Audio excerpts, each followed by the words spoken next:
Morning, members. Tracy, as Vice Chair, could I just get you to kick off the meeting, please?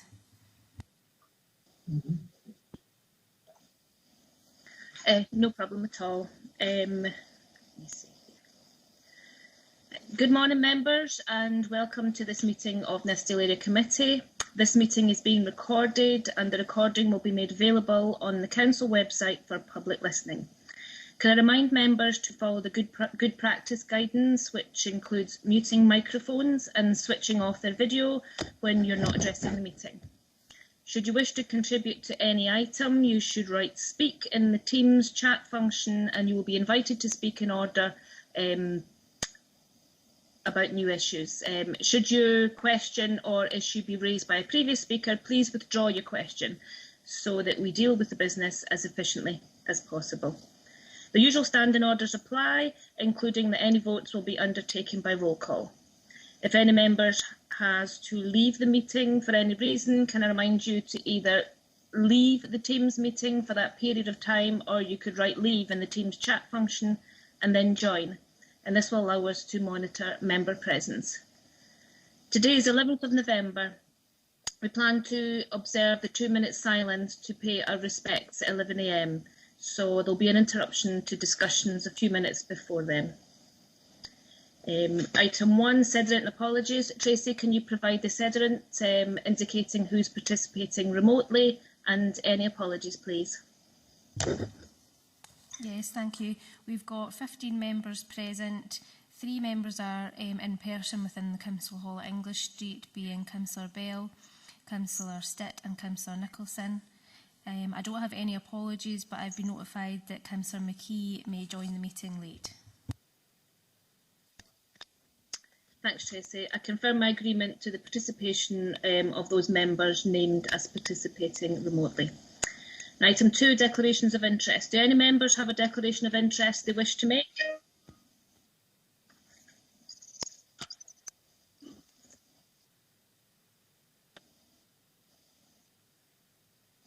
Yes, please, Provost. Sorry, Rob, yes. With regard to item 10, the proposed community asset transfer of the plot of land at Killahome, the organisation in question has been advised on aspects of the process by the Increasing Galloway Small Communities Housing Trust. My partner is an employee of the trust. However, the nature of their involvement is such that I don't believe I need to leave for consideration of that item. Thank you, Provost. Thank you. Is there any other members?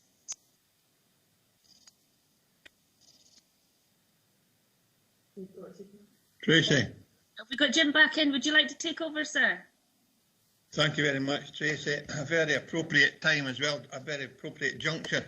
My apologies for being late. I had a technology glitch, as always. Your declarations of interest, Provost. I have a declaration of interest in agenda item 10, the community asset transfer of land, or the proposed transfer to Killahome Development Trust. I am the chairman of the Sanker Enterprise Company, an organisation that mirrors the good work that KKDT do, and we have an asset transfer application for a piece of land in Sanker that will probably follow similar lines. It's not a financial interest, and I simply tell members that for their information and nothing more. I do intend to preside over the agenda item 10 as well as every other agenda item in the meeting.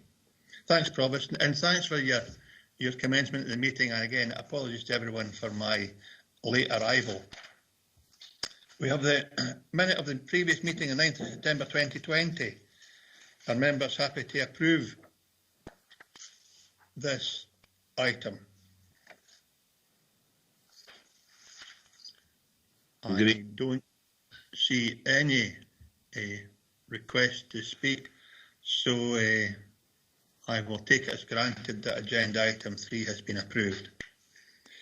We move on to agenda item 4, and I'm sure members will have the additional paper from the police, which came as a separate paper, simply alerting us to the fact that there was some change in the paper, which is about paragraph 3.9, but the police will give a verbal update when the get the opportunity to do so. So we have the Police Scotland Nithsdale 12-month performance update, 1st of April 2019 to 31st of March 2020. Our first report this morning is the Police Scotland Nithsdale 12-month performance update covering the period 1st of April to 31st of March 2020. I'm pleased to see positive performance across the area in relation to petty assaults and crimes and indecency. And like many members, I'm sure we're all saddened to read that tragically we have seen a significant increase in the number of people fatally injured in road traffic collisions. 8 people were killed on our region's roads during this period. And I'm sure our thoughts are with the families of those affected. Inspector Claire Walker is available on Teams to assist members with any questions. So Claire, hopefully you are with us and open to members' questions. Yes, I am. Super, Claire. Thank you and good morning. Do you have anything to add to your report, Claire? No, I think the report was possibly changed in relation to serious assaults as well. I believe you had an increase of 40%. It's actually a decrease of 40% from serious assaults. Okay. So, members, do you have any questions for Claire? In that case, I have one for you, Claire, and you'll forgive me if it's no particularly accurate. However, on page 21 and page 20, on page 20, theft by housebreaking, there's 11 in Sanquhar and 85 occurred in Dumfries. Now, on a vague calculation, if there's 11 break-ins for a population of 2,000, there should be 110 for a break-in of 20,000, therefore 220 for a break-in of 40,000, which means or suggests that you're 3 times more likely to be broken into in Sanquhar than you are in Dumfries, and according to the report, twice more likely to be broken into Sanquhar than you are in Thornhill. So the statistics, if they are accurate, my question is what initiative has been put in place to address this? But clearly, this is a serious level of crime in relation to the rest of Nithsdale, and indeed it could be one a month is very significant. So I'd be keen to know what has been done if the stats are correct. Yeah, morning. Unfortunately, yes, the figures are correct there. However, what we have done, certainly at the beginning of COVID, at the beginning of last year, there was a significant rise in the amount of house breaks and also in relation to commercial than home addresses. We can only put that down to the fact of the individuals that are out there and obviously with the effects of COVID. However, what we have done in relation to it, we did increase control that made the time of the increase in intelligence. Clear that there was an increase here. I'm sorry, Claire, you're breaking up. Can other members mute their microphones and cameras, please, to see if that will assist Claire in or the information being provided by Claire? So can other members just mute their microphones and cameras, please? Sorry, Claire, can you carry on? Yeah. Apologies, but I'm breaking up on this end as well. So, but no, we did increase patrols and we have kept that going.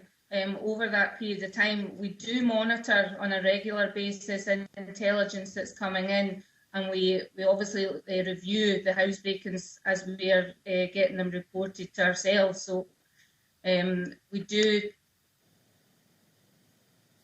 monitor our patrols and mark officers up for patrols in the areas that we're seeing the biggest rise in housebreakings.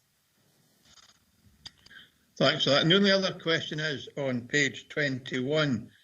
There's 6 to 8 recorded in the Sanquhar Thornhill area. Is there any opportunity for that to be more specific? Because there's little point in targeting the whole area if there's one area in particular causing a problem. Sorry, I only got part of that. I missed the beginning, sorry. No, I just wonder why. 68 vandalism offences recorded in the Sanker and Thornhill areas. So is there an opportunity to be more specific?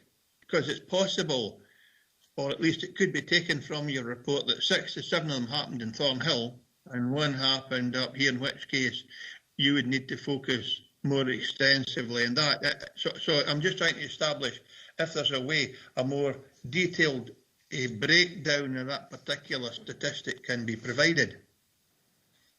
My understanding is, I know that's been asked previously in relation to the breakdown of the areas. Now, the information I have is that potentially at the moment, no, that's not a possibility. However, I'm aware that there's perhaps new performance figures that will be coming out next year, and whereby there'll be a further breakdown. But I can certainly look at in relation to Thornhill, Sanker, and see if there's any easier way to break it down. That's super, Claire. Thank you. So far, I have 3 members asking to speak. I have the leader, Elaine, then Ronnie Nicholson, and then John Campbell. So, Elaine, please.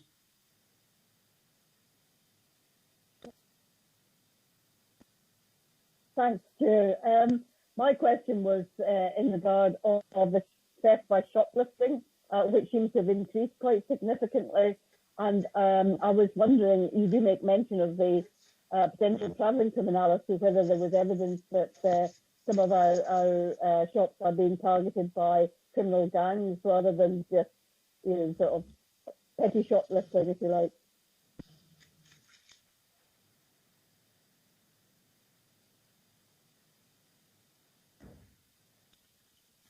Claire, if you're hearing us, there's been a suggestion from our governance officer that if you switch off your camera or your video, that may help the audio.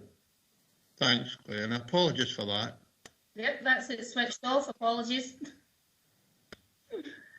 Sorry, I heard Ms Murray mention about shoplifting. I wasn't aware of the rest of the question. Apologies.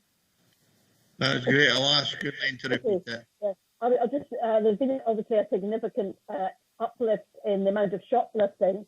And my question was, you make mention of potential travelling criminality in the narrative, whether there is evidence that some of the shops are being targeted by criminal gangs rather than just, if you like, petty shoplifting from individuals.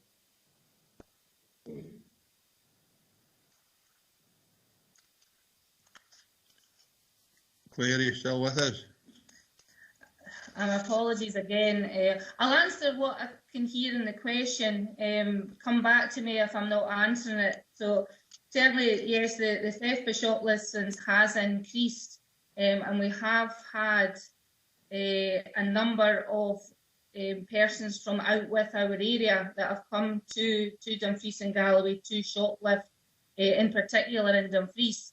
Now, we have been targeted more recently, or at the beginning of the year, sorry, by the Romanian persons. Now, we work very, very, very closely with RACS, Retail Against Crime, and we share information with them. So we have had a good detection rate. The detection rate currently there at 83.7%. There's a lot of work that's ongoing with the shops themselves. We did visit the shops when there was an increase, particularly at the end of last year, and we did a lot of education with the shops in relation to where their property is placed within the shop premises to try and reduce the shoplifting. Unfortunately, we do have local shoplifters as well. That comes down to a lot of drug misuse, and obviously they're feeding their habit through shoplifting. Now, on instances we've had perhaps one shoplifter, but a repeat offender, and that's due to the criminal justice system, unfortunately not keeping them in custody. However, as I say, we do have a good detection rate with the shoplifting, and we have increased shoplifting patrols. We have 3 officers that are dedicated to the shoplifting patrols in the High Street, and they obviously cover the retail parks as well. I hope that answers the question. Leader, are you content with that? Yes, that answers my question. Thank you. Thank you, Leader. Councillor Nicholson.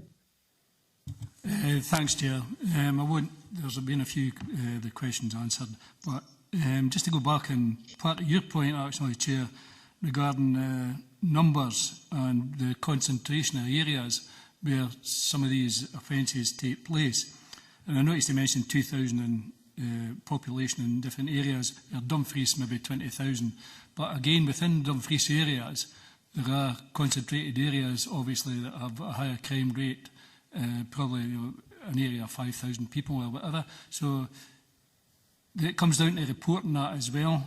And we have in the past had further information without making it too weighty a document. You know, we get reports to the community councils, but obviously that's stopped at the moment because of the COVID situation. But it might help members from different areas to have more breakdown of the numbers in which areas is being affected by the crimes.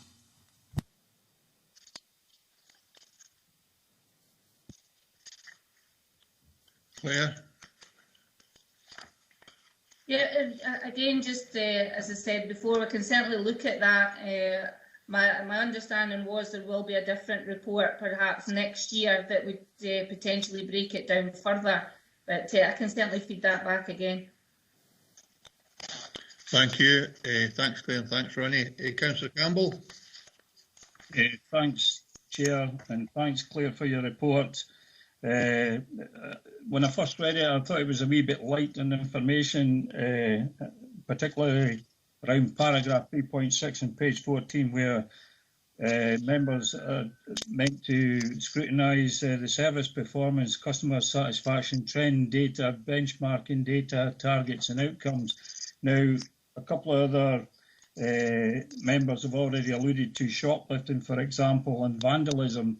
I mean, what we've got here is stating the obvious. You know, I know it's a historical document, you know, that there was 480 vandalism offences occurred, but I think for outcomes, I think most people, including myself and the constituents, are looking to what's actually happened, you know, were people arrested, for example, were they charged, were they given a custodial sentence, etc. I thought there might have been a wee bit of information in there. And as for the trend data, yeah, it goes 2 years in, 2018, 2019, and then 2019 to 2020. It doesn't really tell you much. I mean, the following report from the fire service, they give you 4 or 5 years in that sort of trend, so that we can see whether things are going up or coming down. I'm just wondering if you could maybe answer a few of those. Thanks, Chair. Thank you, John. Claire? Again, it must be my computer. I'm really not getting a lot of that at all. In relation to, obviously, the information that we've given, I can feed that back, certainly, to see what other information can be available. I'm obviously not in a position to say today what can and can't be done, but I can feed it back, certainly. That's super, Claire. And if members are having difficulty communicating with you, can they send you this same question and it can be circulated to members electronically?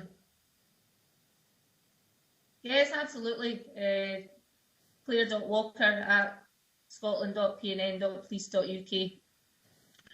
Okay, so any members that aren't sure that Claire responded because she couldn't catch what was being said, she's happy to circulate that to members individually and as a Nithsdale Area Committee grouping. And thanks very much for offering to do that, Claire. That's a great help. Are there any other members looking to ask any questions this particular agenda item? I don't see any. Therefore, members are asked to scrutinise the performance report for Nithsdale from the Scottish... Oh, that's the wrong one. It's the Fire Brigade one. Better get the police one. I'm away in front of myself today, members. Members are asked to scrutinise the performance report for Nithsdale from Police Scotland for the period 1st of April 2019 to 31st of March 2020, detailed in the appendix. Are members content to note that report? If we are, thanks very much, Claire, for taking the time to join us and for being helpful with the responses. And if members have questions, they will direct them to you. Claire.walker@scotlandpnn and whatever. It's the general one or the generic one, isn't it? Your email address is the same as everyone else in the police service? Yeah, it will be. Okay. Thank you, Claire. Thanks, members. We come on to agenda item number 5. Scottish Fire and Rescue Services, Nithsdale Area Annual Performance. Yes. Brilliant, Claire. Thank you. Thanks for attending today. Nice to see you. So, Scottish Fire and Rescue Services, Nithsdale Area Annual Performance Report, 1st of April 2019 to 31st of 2020. Thank you, Claire. Report by Head of Safe and Healthy Communities. Our second report is the Scottish Fire and Rescue Services Annual Performance covering the period 1st of April 19 to 31st March 2020. Firstly, I'm concerned to see we have seen an increase in relation to deliberate fire setting in Nithsdale. That's particularly concerning, but pleased to note that for the second year running there were 0 fire fatalities within Nithsdale. I'd like to commend everyone involved in the home fire safety visits and the number of smoke detectors fitted. These really make a huge difference to people's safety at home. It is therefore reassuring to read that the prevention and protection work remains a high priority for this service and that the service is transforming to become more involved in safety in the home. Station Master Colin McKenna is available on Teams to assist members with any questions. Station Master McKenna. Colin, are you there? Morning, Chair. Colin McKenna here. I'm joined by Susan Maxwell, who's our local area liaison officer. Just a couple of points I'd like to add at the start, if that's okay. Absolutely, yes. No, it's just to point out an inaccuracy in my report in relation to retained duty system availability for the reporting period. I think my actual report states as 95%, when the actual figure is 89.8% across the reporting period. That still does sit, however, up the top of the RDS availability nationally, but we always strive to improve. Thanks for that, Colin, and nice to see you and your colleague there. I have Councillor Bell looking to speak. Councillor Bell, please. Thanks. Good morning, Chair. Thanks. And it's on page 43. The Chair, you've highlighted about the home fire safety visits. It's a very important thing. There's 1,702 visits across the area. 1,225 smoke detectors were fitted. How are you finding in the future? Obviously, there's new legislation coming out in October to do with Housing Regulations Act. Smoke detectors have got to be wired in. So how are you finding in the future, and how are you working with social landlords to try and increase awareness and fitting these life-saving detectors in properties? Thanks for your questions. I'll pass you across to Susan Maxwell, who will give you an overview on that subject matter. Thank you. Thank you for your question, Councillor Bell. At the moment, we are still carrying out home fire safety checks for all high-risk people, and we'll never leave anybody without smoke alarms. We actually have a stock nationally, and we have a stock within Dumfries and Galloway of the new Wi-Fi Scottish regulation smoke alarms that we can give out to the most vulnerable in society. Obviously, these are more expensive than the ones that we would give out normally. So they will be for the most vulnerable, those living within their own properties who cannot afford to actually go to the Scottish standard. And these will be ones that we will find out where they are and who they are through our AP1 process, which also finds out other ways that they are vulnerable as well. With regards to social landlords, I'm assuming you're talking about the ones that are private landlords rather than our DGHP and our local? A bit of both, thank you. Right, well, if it's Lorburn and DGHP, etc., their standards are already high, and they only need to add to some of their properties that they've got. With regards to private lets, this is down to them actually finding out, seeing the information for themselves, which is in the Scottish Fire, which is on the Scottish Government website, and that information's there for them, and they should also be providing alarms to a high standard which are hardwired already. Does that answer your question? Thank you very much. Any other members looking to ask Colin or Susan a question? I have a couple, Colin. I've got somebody looking, see a hand up. I'm not sure who it is yet. Till that feeds through. Can members try and type into the, oh, it's Councillor Blake. Can members try and type into the chat function as well, please, if you are able? So, Councillor Blake, please. Yeah, it's going back to the smoke and heat detector. I think it's a few times there they've got to be hardwired. My understanding is that they can be wireless as well. Is that correct? Sorry. Yeah, they can be wireless or they can be hardwired. That was regards to the question about social landlords, and the specifications at the moment is for them to be hardwired. Hope that clears up the answer. Okay, that's lovely. Thank you. Thanks very much, Ian and Colin. Susan, either somebody's muting my device for me or it's deciding that I shouldn't be speaking. But anyway, sorry about that. I had a couple of questions, and one is, it's about the smoke detectors as well. I understood that the Scottish Government were promoting a smoke and carbon monoxide device to be fitted by 2022, I think it is. Is that correct? And if it is, are you proposing to change your stock to support the Scottish Government guidelines at this moment in time? And the second question, maybe it's more a sort of plea, if you like. Reading the retained duty system on the same page, which is page 43, I see that Sanker and Dalbeattie in particular don't perform very well during the daytime through the week, and that's obviously due to the change in employment opportunities for local folk. So it's no criticism at all, because I've served and know how difficult it is to get time off. The question is, we're advertising at a local level on a fortnightly basis in Upper Nithsdale to try and recruit. I think we're 2 individuals short. Are there other initiatives being planned at the same time to encourage, for example, going to business owners, shop owners to see if they'd be encouraged to release members of staff? Because it is concerning, and it's out with the control of the fire service. We rely on the volunteer work that people do within the communities, and I recognise that. There's no criticism, just realising that there is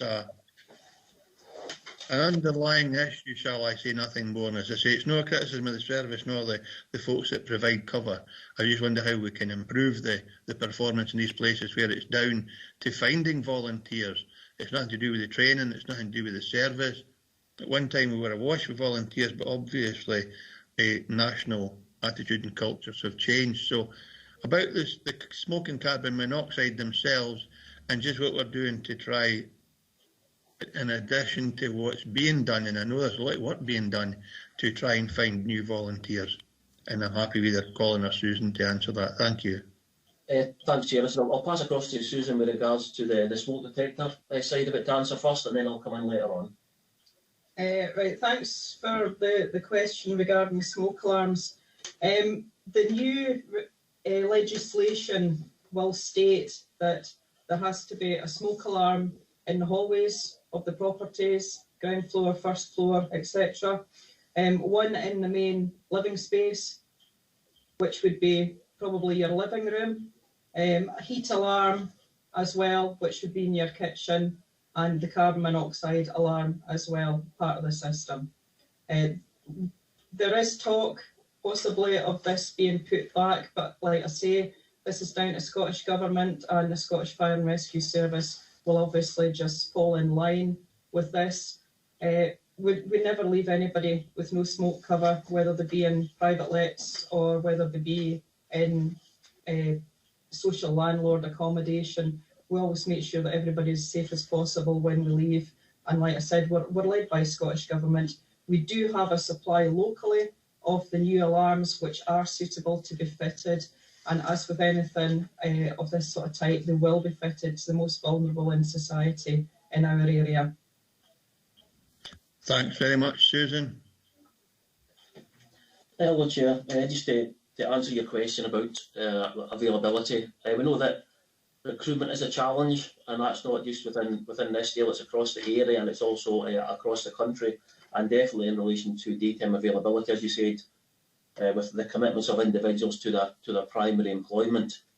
We have done a lot of work locally. I know a lot of work has gone on. I know you mentioned Sanka specifically. I know there's been a lot of work by Station Commander Colin Wallace in association with the watch management team, or the station management team up at Sanka, to engage with employers. We've been fortunate over the last 6 months with regards to recruitment for Sanka. We've been able to take on another couple of bodies up there.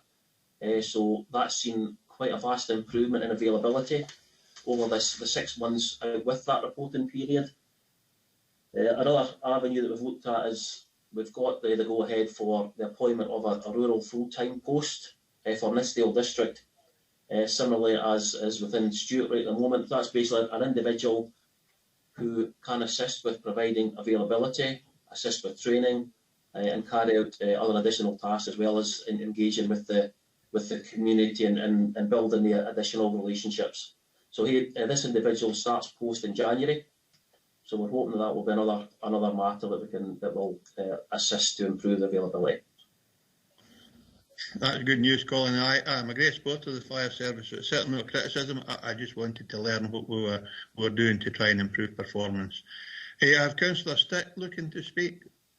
Just to follow up on smoke detectors, I know in the Dalbeat area, Lowerburn and DHP have been installing quite a lot, but the biggest problem that the companies are getting is when they're phoning up houses to get into them, the folk are refusing them access, and they don't know if this is because of COVID and that. And I think the boy that came to your house had a couple of them that he phoned were kind of pensioners, and if this drags on, they say it could be well into next year or later before every house is getting fitted with them. And I think it's probably due to COVID that a lot of people are not letting people access in their homes. Thanks, David.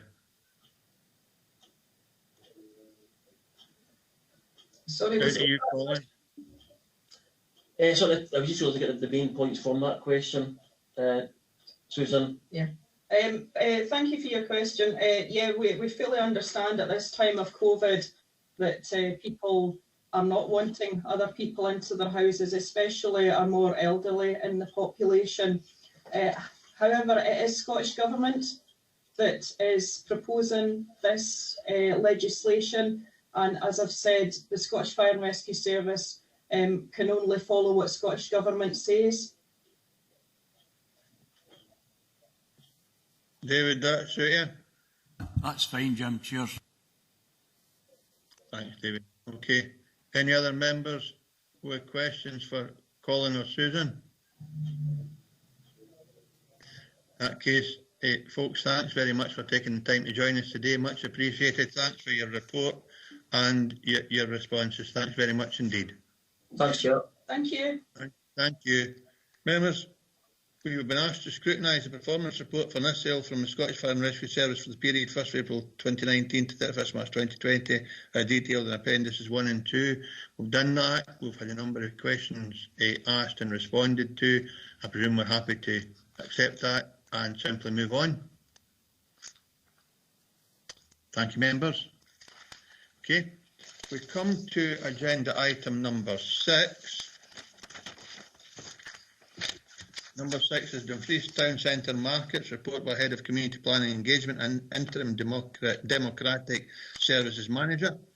Our next report is regarding the Dumfries Town Centre Market. The report details that COVID-19 has had an impact on the markets, and I would fully agree that it has and indeed will have for the foreseeable future. Members, we are being asked to consider the way forward for the Dumfries Town Centre Markets, with 2 options being presented to us at Section 3.14.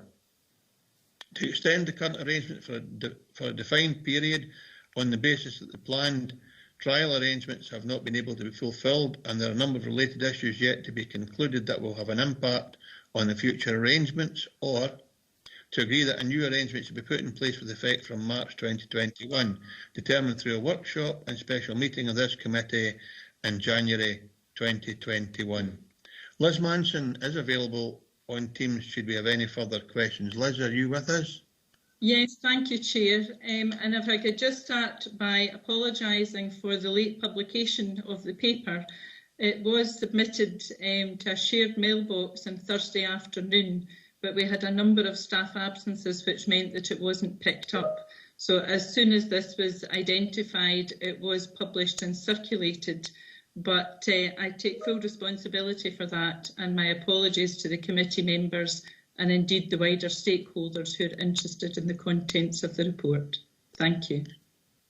Thanks very much, Liz. And I presume members, or I take it for granted, that we have all received this document and had the opportunity to read it. Okay, I have Tracy Little, Ivor Hislop and John Campbell in that order. So Tracy first, please. Thank you, Chair. I'd be inclined to go with the recommendations to extend this for another year. The group, I think it's the Guild, haven't had the opportunity to deliver what they had intended to deliver. I think it'd be unfair to take that opportunity away from them, because due to COVID they weren't able to make it a market festival. I think they've only had about 3 small markets in, so I would be inclined to give them another shot at it. Go with the recommendations for that, Chair. Thanks very much, Provost. Ivor Hislop, please. Thank you, Chair. I think it's been quite a good idea to have both markets on.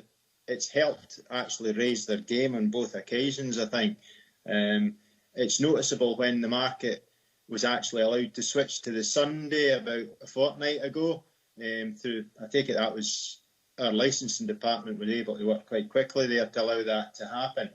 That it was quieter trading days on the Saturday, although the weather didn't suit, so maybe that was an action as well. But the other thing I was just wondering, have we actually changed the locations where we can operate the market? Because the map that's attached to the appendix, the markets have been operating at other locations within the town centre.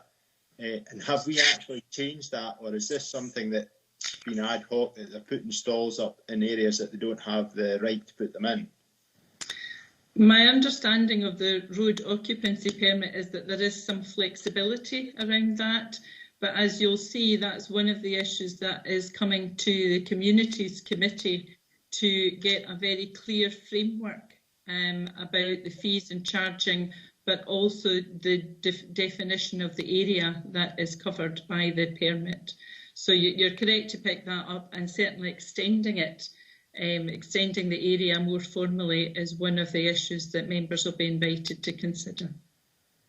Right, it's just that one of the areas is actually in front of a shop frontage, and I think we shouldn't, well, possibly, they can use it when the shop's empty, as it is just now, but I don't think it's something we should allow them to actually use in the future, in case somebody wants to move in. Right? Yes, and I think that it's a fair point, actually, and one of the points that has been made, particularly by Town Centre Dynamics, is that where we do have empty shops, that there's that opportunity for a space to be filled by a stall holder, which again just gives another option available to customers. Thanks, Ivor. Thanks, Liz. John Campbell. Yeah, thanks, Chair. Yeah, I'm quite pleased to see this report, although my own personal preference, I would like to see others utilising the town centre, you know, for example, a farmers market, continental market, or probably even a Christmas market, but that's not in the report in front of us at the moment. But I do agree with the Provost. Yeah, it's a bit unfortunate that the 2 businesses that have got the market operators licence for the town at the moment didn't really get the opportunity to see how that panned out. So I would agree and extend that. Thank you, Chair. Thanks, John. And before you go, the Provost has made a proposal. Are you seconding that proposal that we go with the first option in 3.14? Absolutely, Chair. Okay. So we have a proposal and a seconder. Are there any alternative proposals to this? The proposal being that in 3.14, the committee agrees to extend the current arrangement for a defined period on the basis that the planned trial arrangement has not been able to be fulfilled, and there are a number of related issues yet to be concluded that will have an impact on the future arrangements, with discussions to take place with both operators about potential joint working. So that's the proposal and seconded, Provost and Councillor Campbell. If there are no alternative views, I will take it this is a unanimous decision of this committee. And members, and thanks very much for being present, Liz. Thank you. So we have been asked to consider the operation of the Dumfries Town Centre Market and Market Festivals during 2020 set out in section 3.5, and we've agreed the way forward as set out in 3.14 bullet point 1. If that can be duly recorded, I'd be grateful. Thanks very much, folks. Thank you.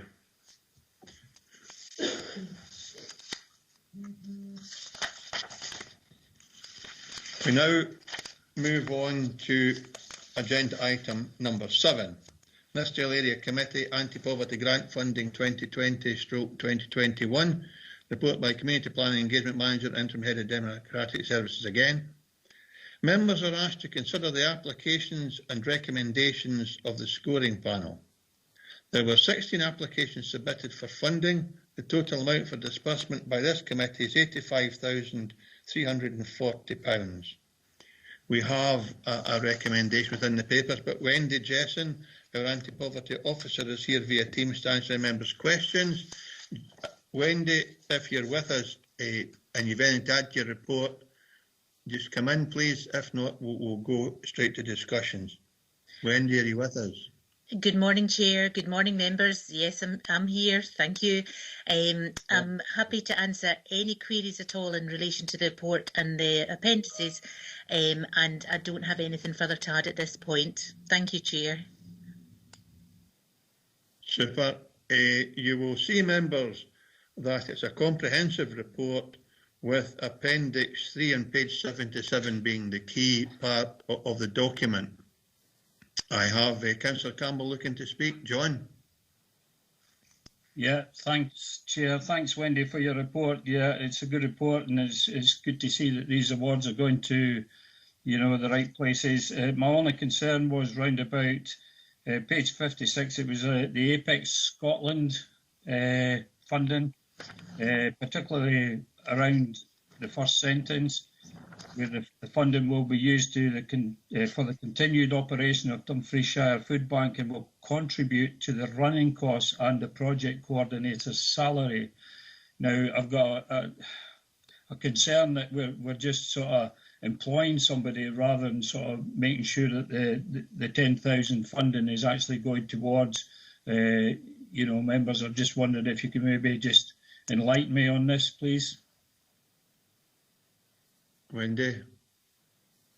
You're muted, Wendy. Sorry. Thank you, Chair. Thank you, Councillor Campbell. In relation to the query that you've made, I totally understand your query there. In relation to the application, Apex Scotland obviously have somebody that runs the element of their food bank project, and they're keen to keep that continuity there, especially in relation to the increase in the number of people using the service during COVID-19. The criteria for the Nithsdale Area Committee this time, there's no exclusion of funding being available for core costs at this time. So that's why the application has been made to this committee for a proportion of the funding to be used towards the salary costs of the project officer that delivers this service. So I totally understand where your query's coming from, but without that coordinator post being present to deliver that aspect of the Apex Scotland service, there wouldn't be anybody there to coordinate the delivery of the food bank support plus the other dedicated support that goes with that. So say, for example, Apex are slightly different to other food banks in the area in that they provide a very positive and I'm trying to think of the right word, sorry, Councillor Campbell, dedicated service to anybody that comes in to ensure that they are on the path to not needing food parcels in the future. So what they do is, say for example, if it was myself that went in today and I was in need of a food parcel, what Apex would do would sit down with me and go through all aspects of how I've came to this point in my life and what support I need to make sure that I can be helped out of poverty. So rather than maybe some other food banks who keep the parcels going and keep people maybe coming back to them, Apex are excellent in that they'll help and support that person to get out of poverty in whatever way they can, and that's a vital component of what that project officer does. So does that help at all, or is there anything further I can provide in relation to that? No, thanks. It does help. I appreciate your response, Wendy. Thanks very much, Chair. Thanks, John, and thanks, Wendy. I see I have a question from Councillor Hislop. Does Annandale and Nithsdale contribute to Apex as it is Dumfriesshire? There's this a requirement normally within area committee grant funding that the fund must be used within the area that it's awarded to. Yep, thank you, Chair, and thank you, Councillor Hislop. The funding that's been requested for Apex is for the Dumfries area only. So Nithsdale would be covered by the funding that's been requested. So although the total cost of the project is 60,682, the contribution that they're requesting from Nithsdale Area Committee is for 10,000, but that funding would only be utilised to support clients within the Nithsdale area. So other funding is achieved for people out with the area, say in Annandale and Nithsdale. They'll use other funding provided to ensure that the support is delivered within that area. Thanks very much, Wendy. Thanks, Ivor. Are there any other members looking to speak or have questions for Wendy? Okay, if not, we are asked to note the total funding available for distribution in 2020-2021 as agreed by the Dumfries and Galloway Council on 27th of March 2020 and set out in paragraphs 3.1 to 3.4. Happy to note that. The Nithsdale Area Committee Anti-Poverty Grant Funding Priorities, Criteria and Eligibility contained in Appendix 1. Happy to note that. Consider the Nithsdale Area Committee scoring panel process and recommendations as set out in Appendix 2 and Appendix 3 and detailed in paragraphs 3.5, 3.14 and agreed decisions as appropriate. And finally, to note the new scoring panel scoring sheets as detailed in Appendix 4. Members, are we happy to note that and agree the recommendations for this grant funding as set out in page 77 of Wendy's report? Agreed. Agreed. Okay, members, I don't see any indicators.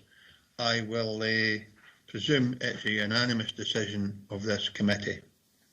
Thank you, members. Our next report is agenda item 8, the Area Committee Discretionary Budget Update on Arrangements 2020-2021 report by Community Planning and Engagement Manager. What I'll do is I'll read out the sort of profile of the start, and given that it's 5 minutes to 11, I will call a comfort break, and then at 11 o'clock, those members that are able, if they can stand for a couple of minutes silence, I'd appreciate that, and we'll reconvene at 2 minutes past 11. So, just for members' information, we'll recall that in September the committee agreed a number of key initiatives to be supported from the Area Committee discretionary budget, including Christmas festivities and lights, Nithsdale in Bloom, Remembrance, sports grants, twinning and COVID-19 renew and restart support. Ongoing restrictions around COVID-19 have had an impact on the ability for some of the initiatives to be taken forward, and to date £52,967 of the available under 4507 has been committed. This report provides an update on the allocations made to date as set out in Appendix 2, and also has a number of recommendations for members to consider. Derek Hextall will join us at a couple of minutes past 11 and to assist members with our discussion. There are a number of items in this report that require a decision, and I therefore propose we go through each of the recommendations in turn. We will discuss the Dumfries Christmas festivities key local facilities budget separately, but if members are happy to note the update on the allocations agreed at Nithsdale Committee on the 9th September 2020 as detailed in the Appendix 2, I'd hope members would be happy to do that. So we'll go on to the remainder of the report after we observe a 2-minute silence. Members, thank you for this today.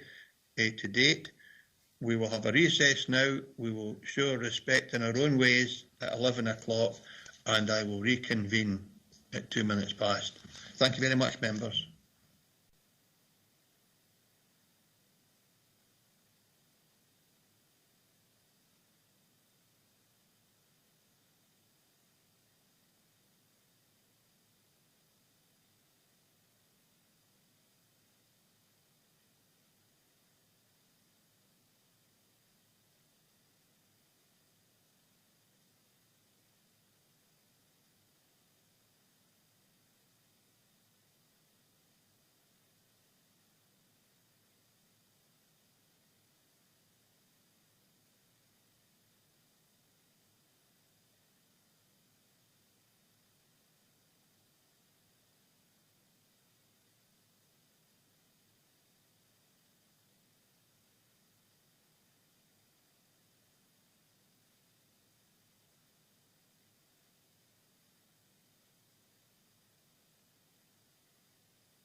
Good morning again, members. Thank you for taking that time out to observe 2 minutes silence. We will reconvene now if everybody is with us. So we have agenda item 8. We also have, members will note from the report that we have received 3 expressions of interest for the Dumfries Christmas festivities key initiative. Members will note from paragraph 3.9 of the report, the officer did invite the applicants to consider a joint expression of interest, but this was not agreed to by all parties, and therefore, in line with the procedure, all 3 are presented for members' consideration. The total budget available is £5,670. Members will be interested to learn that the Christmas festivities also supported by this committee for Kirkconnell, Sankers and Thornhill will all be curtailed events with no festive gathering for the light switch-ons in these communities this year. Utilising online videos and partnering with local community schools, etc. will be the norm. Also, the 1-year extension for the physical lights in these 3 communities and Dumfries has been arranged. The key options for members are set out in paragraph 310. I'm now happy to open the debate. Derek, are you with us at this moment in time? Derek Hextall. I'm here, Chair, yeah, thanks. Super, thank you. So, members, we have a very comprehensive report from Derek, and it could be broken down into 2 particular sections. One for £5,670 as set out in the report, and the total budget remaining for us is £52,967, which is part of the cultural strategy 20,000 that was still remaining, and the savings on some of the key events that we had planned to support the communities in throughout the year. So, members, observations first on what we do with the £52,967, which is the remaining unallocated budget for this year.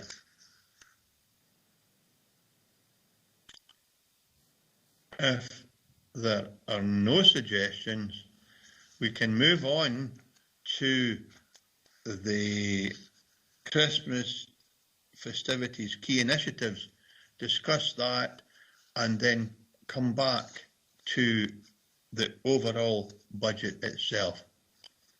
So, Derek, can you if you've anything to add to your report, that's fine. If not, can you just briefly remind members what the 3 Christmas festivity events are and what the cost might be? Absolutely, thanks, Chair. I've nothing further to add to the report, so I'm happy to take you through the 3 items. As you mentioned, Chair, we did enter into discussions with all 3 and asked them if they wanted to put together a consolidated bid. One of the 3 decided that they would prefer to just keep their own bids in, and therefore we're presenting all 3 to members as per the guidance and the procedure. So we've had an expression of interest from Deluxe Arts CIC, which is about doing some sort of light projections within the town and adding to the light infrastructure. Again, they've been quite clear that they're not looking to have a congregated event like the normal switch on would be. It would be a multi-site style of installations, and it would be over a 2-week period so that people could come and enjoy the additional lights. And they're looking for the full budget of £5,670. The second expression of interest is from the Stove Network, where they're looking to do Out of the Dark project. So it would be over one night, but over an extended period, where they would use candles to light, wax candles to light up specific buildings around Dumfries Town Centre. They would also utilise their volunteers to ensure social distancing and hygiene, and to make sure that there are no crowds as such. And we would be keen to utilise social media as well to ensure that images by those participating are shared to promote the sense of community and the wider recognition of the Christmas festivities. They're looking for a contribution of £1,500 from Nithsdale Area Committee, and they would contribute the remaining £950 for the total cost of £2,450. And the third expression of interest is from Dumfries and Galloway Multicultural Association, who are looking for £1,500 to support a Christmas food fair, a Global Village Christmas food fair at the Fountain, and create a sort of extension to their market that they've been delivering over the last sort of 17 years. They're looking to do it on Sunday the 20th of December, and it would be a Christmas festival with food at the Fountain. And that's a sort of overview, Chair. That's exactly what I was looking for, Derek. The only other thing is, has the increased level, we're now in level 2, has that impacted in any way on the outcome of your report, all these applications, as far as the COVID-19 pandemic issues are concerned? We would still, at level 2, Chair, we would still be able to support it, given the fact that it's not, we would need to obviously speak with the organisers and make it a condition. We would get some guidance from our environmental health colleagues around specific conditions we can put in any offers we want to make on any of these or all of these expressions of interest. Physical distancing, it would still be 6 people from 2 households even attending these types of events outdoors. So it would there's no negative impact as such since the report was written, Chair. Thanks, Derek. And the last question, is there any restrictions on us viring some of the money, the 52,000 that's remaining unallocated, to these projects if we so choose, to make the total sum higher than £5,670? No, Chair, you can via between budget headings or create a new budget heading. Absolutely, that's within the gift of this committee. Thank you. Thanks for that, Derek. I have Councillor Hislop Ivor to speak, please. Chair, in light of the fact that we just saw Perth and Kinross, Fife and Angus going to Tier 3, and you look at the sort of fluctuation in case numbers in Dumfries and Galloway, one day it's 39, the next it's 6, and if we go above 150, and is it per 100,000, we then look to move up a tier. And last weekend and a wee while, was it 10 minutes ago, we held a remembrance sort of service without anything being able to do. Should we be actually looking to put something in place which whether they say they're going to gather crowds or not, it's quite clear. You've got video clips. You need to stand and watch a video clip. You've got other organised, you need stewards there. That means you've got a expectation people will turn up for this. Should we actually be doing these, or should we actually be looking to this year, in light of COVID, actually just defer any payments out to any groups to do Christmas activities? We have the lights. That'll bring some Christmas cheer, hopefully, to the shoppers when they come round the town. But if we're giving money to organise an event, I think is that putting us at a level of you organised it, you're to blame. Thanks for that, Ivor. Again, it's a gift of members, if that's what members choose to do. And I know that's a rhetorical question, and we'll be blamed if we do and blamed if we don't. I'm always conscious of the fact that we are looked to support businesses and Christmas festivities, and I would hate to see us being criticised if we could indeed support safely some of these initiatives that are being proposed. I've got Councillor Lever wanting to speak. And Councillor Wood already said he agreed option 3. Thanks, Chair. I think the proposal by Deluxe Arts and the Stove Network, I think they would add to the festivities over Christmas. It's going to be a long, dark Christmas as it stands at the moment. The Multicultural Association, there's not a great deal of information in there, and I do think that would possibly lead to large numbers of people congregating together. So I wouldn't be supportive of that, but I would be of the other two. And what I would suggest is that we give the full amount of 5,670 to Deluxe Arts, and we via £1,500 to support the stove suggestion. Okay, thanks for that, Councillor Lever.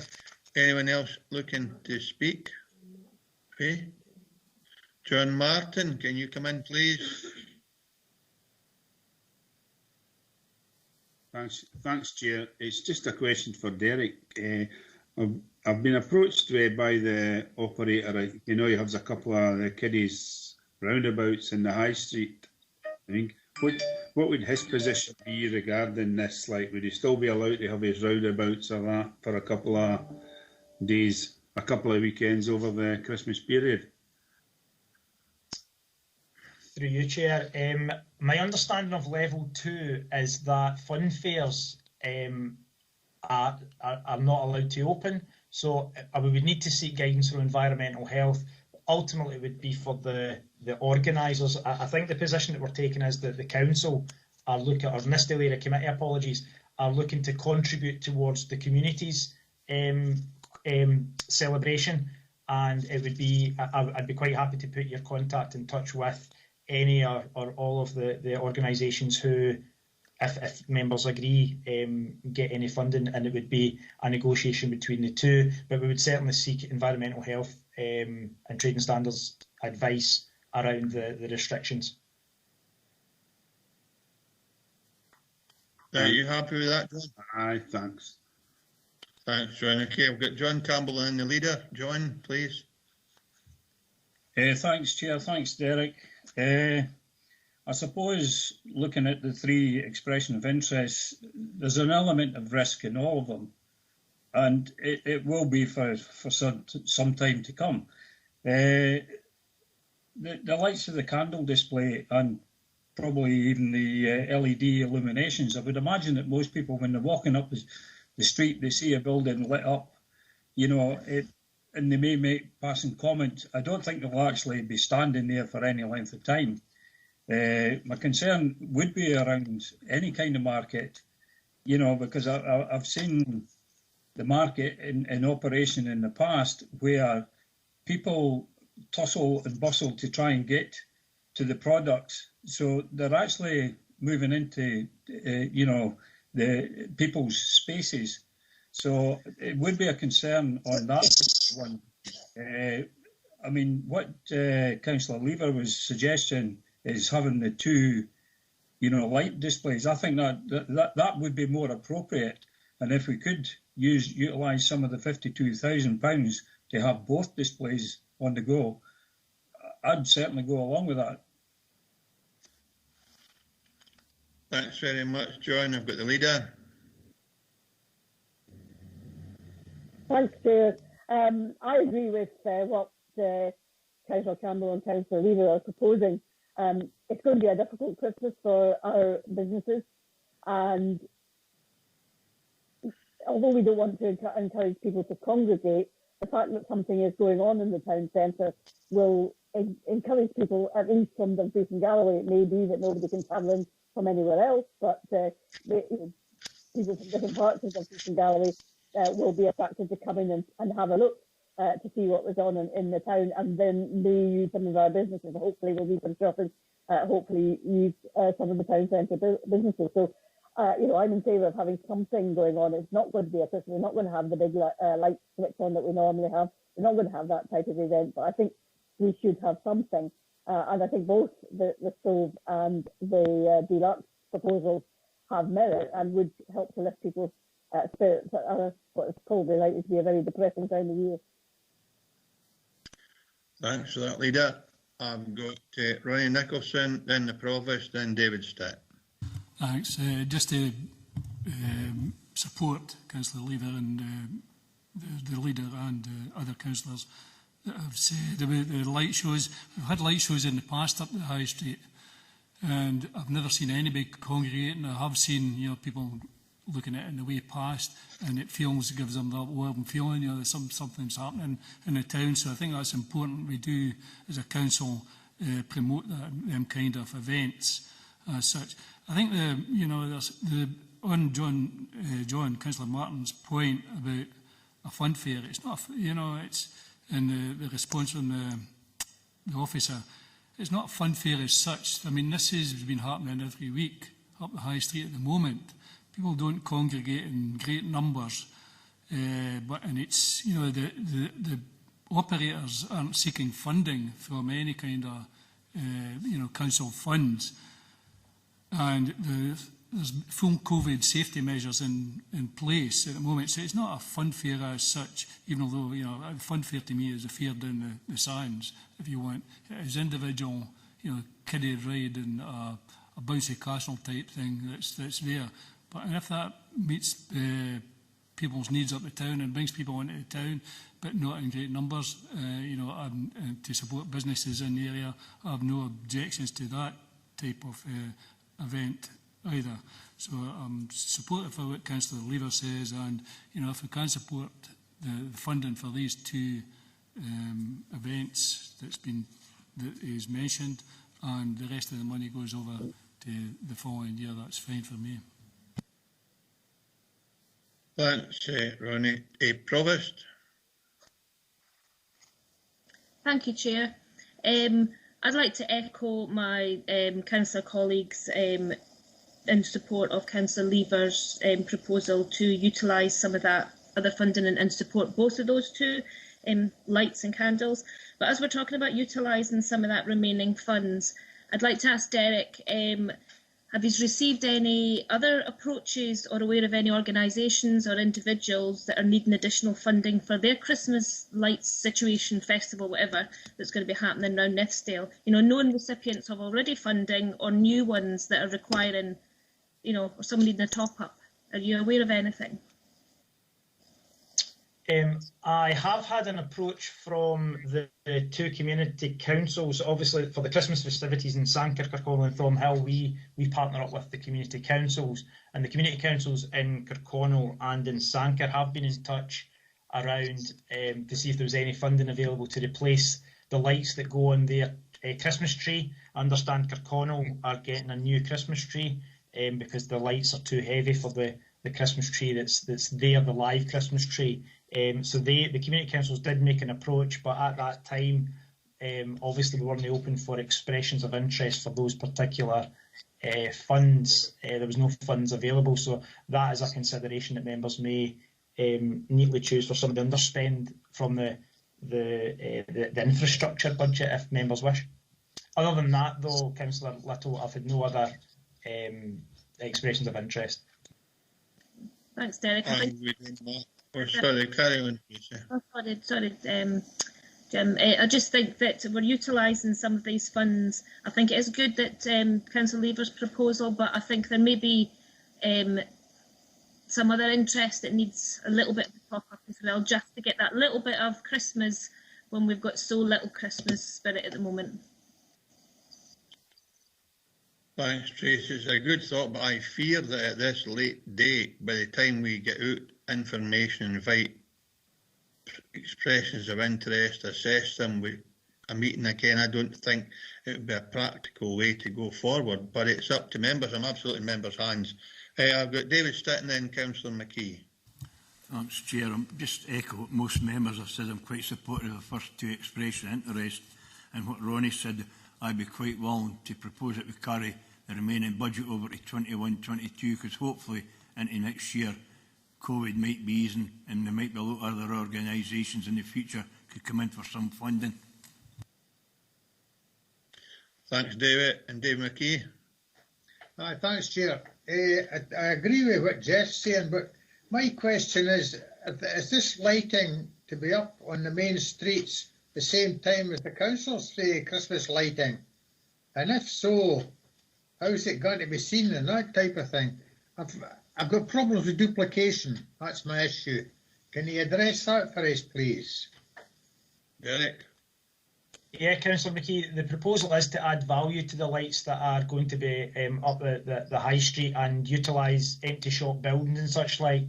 The deluxe installation, so the projecting onto buildings, they actually did this as part of the 29 Christmas light switch on when the Guild delivered it. So they're taking it from that and adapting it further. And similar with the stove, they would be utilising not the same buildings, because I think both organisations have had a discussion around each of their expressions of interest. So I don't understand that they will be lighting up the same buildings. I think it'll be different buildings that are being lit up. So I don't think there will be that duplication from these expressions of interest. Okay, thanks very much. That's good. Thank you. If there are no other members looking to speak, we might go to the recommendations and see how we can proceed. So the recommendations are: note the update on the allocations agreed at Nithsdale Area Committee 9th of September 2020, detailed in Appendix 2. We're happy to note that 3 expressions of interest have been received for the increased Christmas festivities key initiative, and Appendix 3 to 5 outline the paragraph 3.7, 3.9 and the agreed preferred options as detailed in paragraph 310. Councillor Hislop, did you want to speak?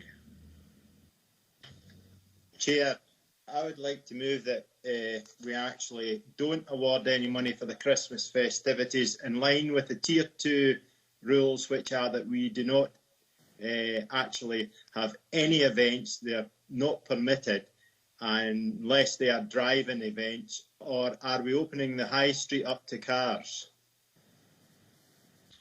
I don't think that would necessarily be part of the outcome, Councillor Hislop, but that's not for me to decide. At the moment, it's not, as I understand it, accessible to the general public, therefore that wouldn't be an option. But you have made a proposal. I'm happy to accept that. Do you have a seconder? Andrew Wood? Andrew Wood seconded that proposal. So, Councillor Hislop has proposed we do not fund any events this year, and that's been seconded by Councillor Wood. Is there an alternative proposal?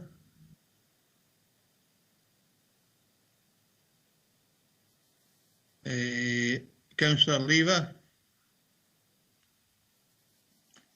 Thanks, Chair. As an amendment, I would move my initial proposal that we fund the 2 lighting displays on the grounds that they can be done in a COVID-safe fashion. And is that them and only them? Yes, those 2. Okay, do you have a second there? I'll second that, Chair. Councillor McKee? Yep. Okay, in that case we have a proposal not to fund any events at this stage, as we are in Tier 2 of the COVID-19 protection level, and Councillor Lever has an alternative motion, which is that we fund these two only. And do you want to expand on that, Councillor Lever? No, just on the basis that they can be held in a COVID-safe fashion. That's super. And Councillor Campbell has seconded you, Councillor Lever. So Councillor Martin to speak, and then Councillor Nicholson. We are about due to go to the vote, though, if you're just going to speak on support of that. No, it's on this. Did Councillor Lever not propose this when he made his first speech, and then David Stitt seconded it? So that should be the motion. Oh, no problem. I'll ask governance. I don't think it'll matter which shape or form it takes, but Tracy or Janet, can you confirm whether or no, Julie, sorry, can you confirm whether or no that was a proposal and a seconder at that time? I thought it was just part of the discussion. Hi, Chair. Yeah, I just had it as part of the discussion. I didn't get a formal mover and seconder at that stage that I have noted down.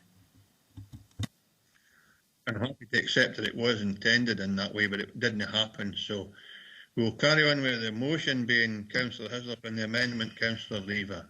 Chair.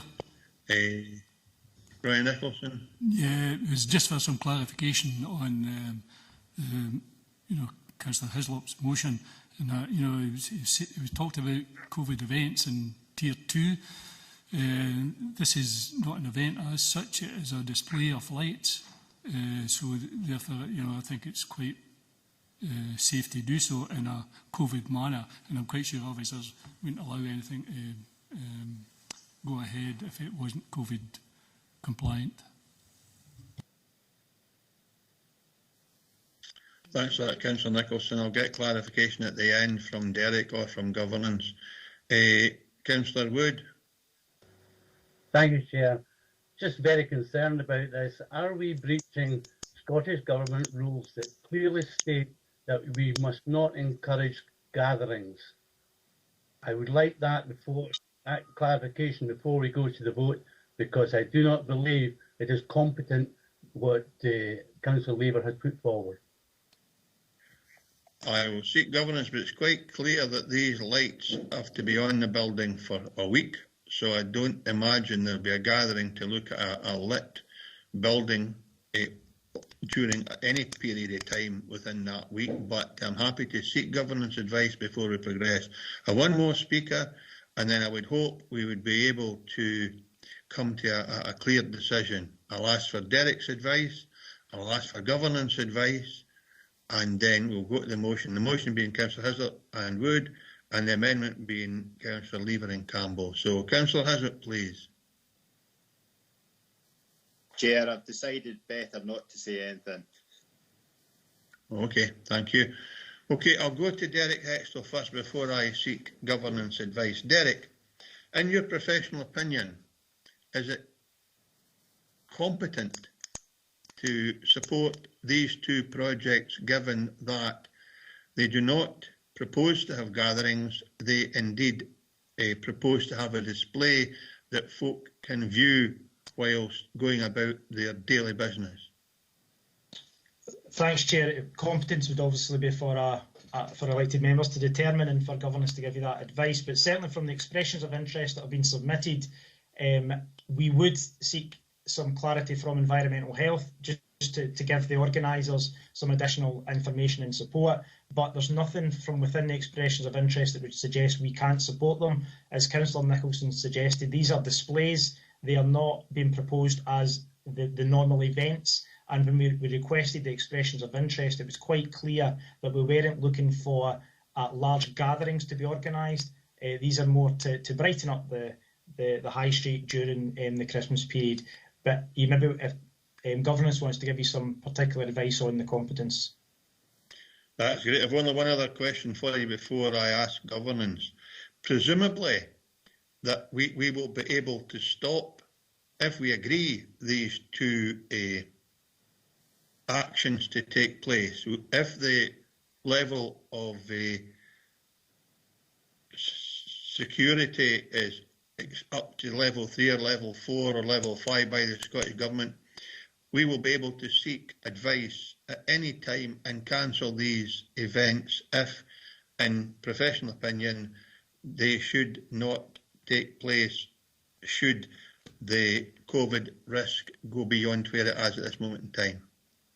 Yes, we'll have a clear criteria within the offer that's made to any of the organisations we choose to support, that they must, ultimately it's the organisations who must adhere to the Scottish Government guidance at all times, and we would look to make sure they absolutely do that, yeah.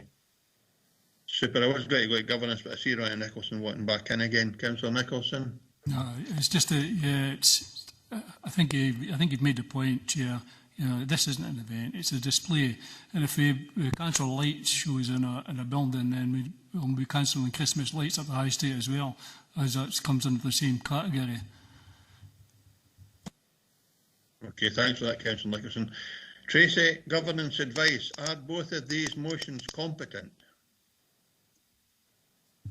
Thanks, Chair. My advice would be it's up for members to deem if this motion is competent. Given the advice you've had from Derek, it seems that it's covered, and that should any restrictions or Scottish Government guidance change, then members have that clause that any events can be amended or cancelled, and then the funding would just be carried forward due to the events being cancelled. Thank you. In that case, both the motion and the amendment are competent. We shall go to the vote. Can you take us through the vote, please, Tracy? And remind members what it is, please. Yes, thanks, Chair. I have a motion from Councillor Hislop, seconded by Councillor Wood, and that is to agree not to make any awards for the Christmas festivities in line with the current Tier 2 restrictions, and that no events are permitted, and to carry forward the budget to next year. The amendment is proposed by Councillor Lever, seconded by Councillor McKee, to agree to fund the 2 lighting displays on the basis that they are carried out in a COVID-safe fashion. So, okay, I thought it was Councillor Campbell that went to second that, but that's fine. And does that include the environment of £1,500 from the non-allocated funds to make sure that both these events are fully funded? That was part of Councillor Lever's proposal, I understand it, although we can do that in a different way if that's more appropriate. Tracy, and again, your advice would be useful. yeah, that's fine. We can cover that once we've passed the vote. So, Chairman? Okay. In that case, go to the vote, please. I am the amendment. Vice Chairman? Amendment. Councillor Bell? Motion. Councillor Blake? Motion. Councillor Campbell? Amendment. Councillor Davidson? Amendment. Councillor Ferguson? Amendment. Councillor Hislop?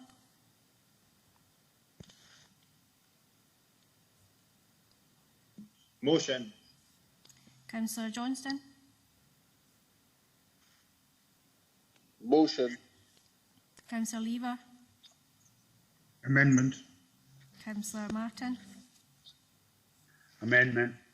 Councillor McKee? Amendment. Councillor Murray? Amendment. Councillor Nicholson? Amendment. Councillor Ronnie? Motion. Councillor Stitt?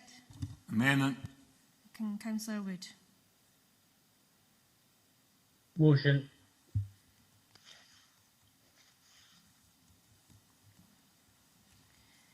And the amendment is carried 11 votes to 6.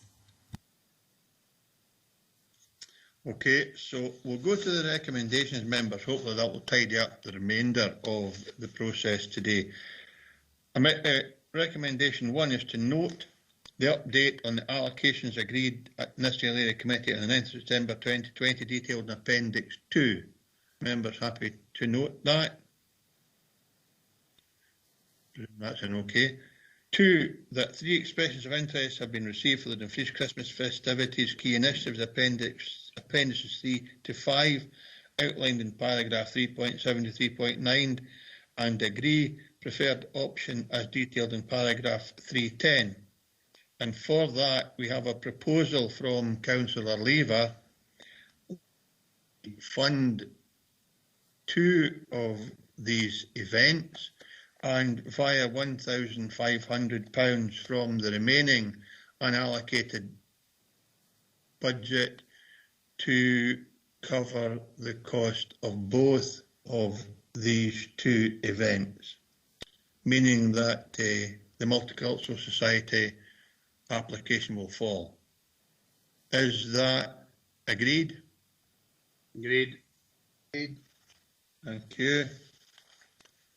Item 3, that the cultural strategy has been delayed until the new financial year, which impacts on the key facilities promoting arts, culture and heritage allocation, and agree the preferred option for allocation of this budget as detailed in paragraphs 312 to 314.